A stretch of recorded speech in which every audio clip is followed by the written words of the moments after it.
What cost is acceptable for Romania and why agents increase their prices? Romania के लिए कितना पैसा देना जायज़ है और एजेंट्स ने अपनी फीसेस जो हैं क्यों इंक्रीज़ करती हैं। सत श्री अकाल दोस्तों, मेरा नाम है हरजिंदर सिंह और आप देख रहे हैं Boundless Sing।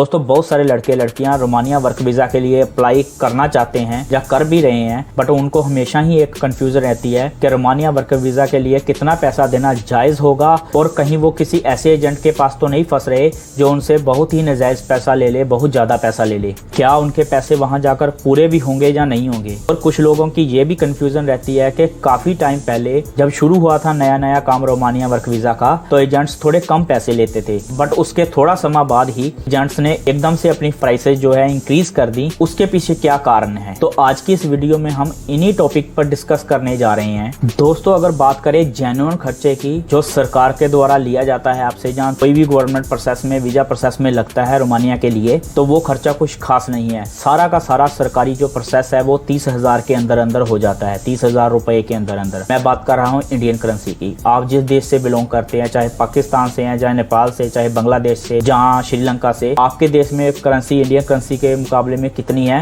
उसके हिसाब से आप लगा सकते हैं कि 30,000 के करीब करीब आपका खर्चा लगता है। बट अगर आप डिटेल में जानना चाहते हैं कि कहाँ कहाँ आपका खर्चा लगता है, कौन कौन से प्रोसेसेस होते हैं, तो इसके ऊपर मैंने पहले से ही एक डिटेल वीडियो बना रखी है। आप सारी की सारी डिटेल इन्फॉर्मेशन उस वीडियो से ले सकते हैं। उस वीडियो का लिंक मैं आई बटन में डाल दूंगा, आप वहां से जाकर चेक कर सकते हैं कि क्या क्या खर्चा है और कहाँ कहाँ खर्चा लगता है। आपको पॉइंट टू पॉइंट इन्फॉर्मेशन मिल जाएगी। तो अभी सवाल ये उठता है कि अगर जेन्युइन खर्चा इतना कम है तो एजेंट शुरू से ही इतने ज्यादा पैसे क्यों ले रहे हैं। और तो और उन्होंने जो फीसेस हैं वो ऑलमोस्ट डबल कर दी हैं। तो इसके पीछे क्या कारण है और ऐसा वो क्यों कर रहे हैं, चलिए डिस्कस करते हैं। दोस्तों, इसके पीछे कई कारण हैं। सबसे पहला कारण तो ये है कि जब नया नया काम शुरू हुआ था रोमानिया का, तो क्या होता था कि जो कंपनीज थी, रोमानियन कंपनीज थी, वो एजेंट को वीजा फीस, टिकट फीस सब कुछ प्रोवाइड करवाती थी। तो जो एजेंट थे उनको काफी अच्छी कमाई हो जाती थी कंपनी की तरफ से। उसके अलावा कंपनी जो है एजेंट को लेबर प्रोवाइड करवाने के लिए, वर्कर प्रोवाइड करवाने के लिए अलग से कमीशन भी देती थी। क्योंकि रोमानिया का कानून है कि कोई भी कंपनी किसी वर्कर से उसको जॉब देने के लिए उनसे पैसा नहीं ले सकती। मतलब एम्प्लॉयमेंट के लिए कोई भी खर्चा जो है वर्कर से नहीं करवाया जा सकता, स्पेशली इंटरनेशनल वर्कर से। जब आप इंटरनेशनल वर्कर बुला रहे हो तो आपको फ्री ऑफ कॉस्ट बुलाना पड़ेगा। तो इसी वजह से जो रोमानियन कंपनीज थी वो फैमिलियर ही नहीं थी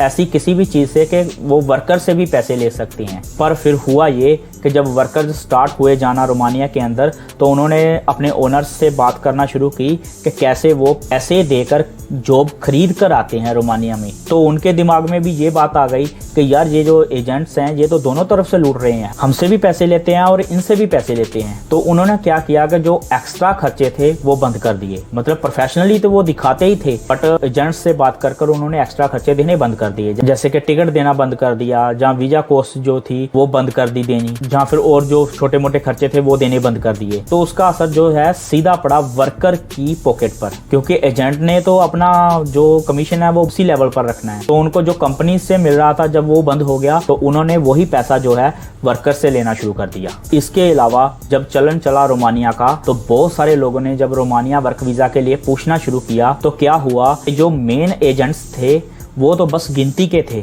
ज्यादा नहीं थे, जो सीधा रोमानिया के वर्क वीजा के लिए डील करते थे रोमानिया की कंपनी से। बट पूछा जो था सब एजेंट से जा रहा था। तो क्या हुआ कि जो मेन एजेंट थे उनके सब एजेंट बन गए, उन सब एजेंट के आगे से सब एजेंट बन गए। काफी सारी एक लाइन बन गई कि मेन एजेंट, उससे बाद सब एजेंट, उसका एजेंट, उसका एजेंट, उसका एजेंट। तो अभी ये करते क्या है सब एजेंट, ये खुद तो वीजा अप्लाई करते नहीं। ये क्या करते हैं कि आपसे डॉक्यूमेंट लेते हैं, आगे पास कर देते हैं अपने सीनियर एजेंट को, वो आगे पास कर देते हैं अपने सीनियर एजेंट को। ऐसे करते करते जाती है मेन एजेंट के पास। तो होता क्या है कि जो मेन एजेंट है वो अपनी फीस इंक्लूड करता है, वीजा प्रोसेसिंग की फीस इंक्लूड करता है और एक फाइनल फीस जो बनाकर अपने सब एजेंट को दे देता है। तो वो सब एजेंट अपना कमीशन इंक्लूड करता है, अगले सब एजेंट को दे देता है, वो अपना कमीशन इंक्लूड करता है, अगले सब एजेंट को दे देता है। ऐसे करते करते जब वर्कर्स तक आता है सारा का सारा प्रोसेस, उसमें इतनी कमीशन ऐड हो चुकी होती है कि जो फाइनल फीसेज हैं बहुत ही ज्यादा बढ़ जाती हैं। तो इस सब का जो बोझ है वो भी तो वर्कर की पॉकेट पर ही पड़ेगा, जिसकी वजह से आपको लगता है कि यार इतना पैसा रोमानिया के लिए, इतना खर्चा क्यों? असल में कारण ये भी होता है, उसके बाद डिमांड बढ़ने की वजह से भी जो है प्राइसेस इंक्रीज हो गई। सिंपल इकोनॉमिक्स है कि जब किसी चीज की डिमांड बढ़ती है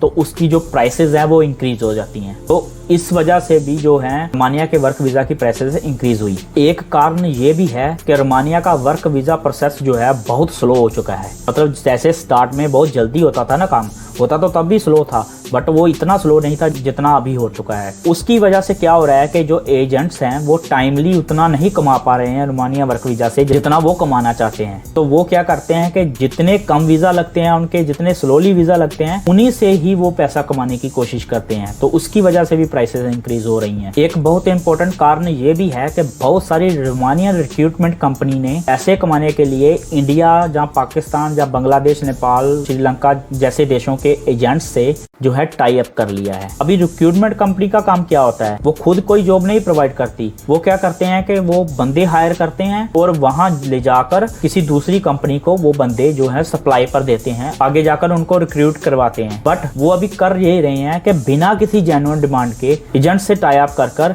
इन देशों से बंदों को बुला रहे हैं वीजा पर रोमानिया के अंदर। उनकी डिमांड तो होती नहीं, वो किसी भी कंपनी का ऐसे वैसे नाम लेकर बुला लेते हैं वहां पर, और वहां जाकर क्या होता है कि उनको परेशान होना पड़ता है। जब वो ऐसे करते हैं कि अपने बिहाफ पर बुलाकर वहां पर स्टे करवा लेते हैं उनको थोड़े दिन के लिए, और किसी भी कंपनी से बोलते हैं कि यार इतने दिन के लिए रख लो, उनको कमीशन दे देंगे थोड़ा बहुत, और बोलेंगे इतने दिन के लिए, 2-3 महीने के लिए रख लो। तो रोमानिया का कानून क्या है कि 3 महीने का प्रोविटेशन पीरियड होता है, जिसमें वो किसी भी वर्कर को कर बिना किसी रीजन के निकाल भी सकते हैं, और वो कह सकते हैं कि हमें वो वर्कर नहीं पसंद आया और हम नहीं रखना चाहते। तो वो रिक्रूटमेंट कंपनी जो है वो डील करती हैं किसी ऐसी छोटी मोटी कंपनी से, उनको 3 महीने के लिए लेस सैलरी पर वर्कर प्रोवाइड करवा देती हैं, वो काम करवाते हैं, थोड़ी बहुत तनख्वाह देते हैं, थोड़ी बहुत नहीं देते हैं, और उनको निकाल देते हैं कि हमें आपका काम नहीं पसंद आया। तो हो क्या रहा होता है, ये सारा का सारा स्कैम हो रहा होता है। तो उसकी वजह से प्रॉब्लम क्या होती है कि जो जेन्युइन वर्कर गए होते हैं उनको बहुत परेशानी का सामना करना पड़ता है, और वो क्या करते हैं, कंपनी चेंज करते हैं।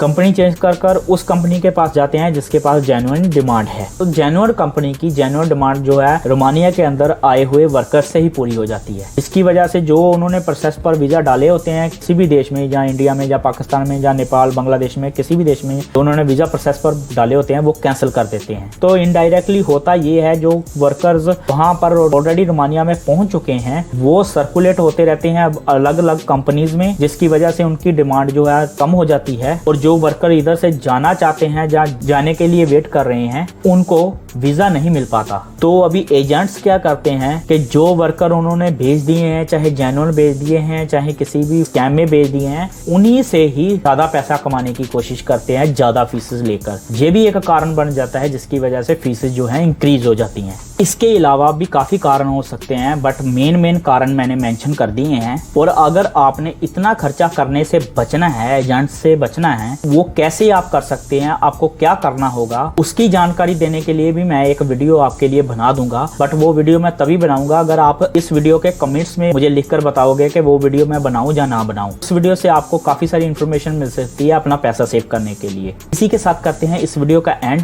बाकी जानकारी आपको काम की लगी हो तो वीडियो को लाइक कीजिए, शेयर कीजिए अपने दोस्तों के साथ। चैनल की सपोर्ट के लिए चैनल को सब्सक्राइब कीजिए और बेल आइकन का बटन दबाना मत भूलिए, ताकि मेरी लेटेस्ट वीडियो के नोटिफिकेशन आप तक हमेशा ही पहुंचते रहें। तो चलिए मिलते हैं दोस्तों किसी नई वीडियो में किसी नए टॉपिक के साथ। तब तक के लिए सत श्री अकाल।